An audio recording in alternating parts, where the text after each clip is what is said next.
Using statistics to imagine dating the Backstreet Boys, Part 4. If you're new, I'll catch you up. I took all 140 Backstreet Boys songs I could find and I separated them into 7 vibes-based playlists. When I did, I realized you could use the playlist to inspire the story of an entire imaginary relationship if you started the playlist with the fewest number of songs and end with the ones with the most. So I made a pie chart tracking how many songs were in each playlist, and now I'm using it to walk you through that imaginary relationship. Now, where were we?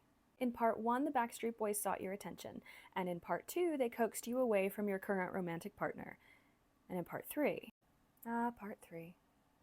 So now let's slow things down a little bit and actually try to get to know these guys. Which brings us to part 4, Miscellaneous Bops. Originally, this playlist was a resting spot for songs that didn't fit thematically into any other category.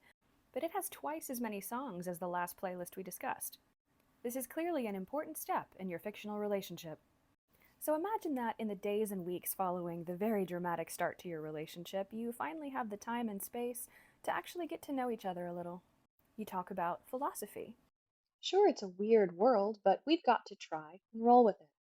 because if you show them what you're made of, we can help this troubled world start anew. I'm saying the answer to our life is a protest song, and I'm tired of pretending it's not.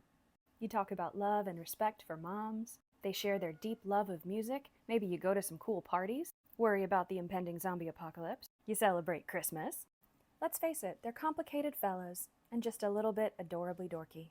There are 20 songs in this playlist, which means the Backstreet Boys spend about 14.3% of the time just talking about whatever's on their mind, I guess. The playlists in this series are up on Apple Music and Spotify if you're interested. Be sure to follow along for part 5 because things have been going well up to this point.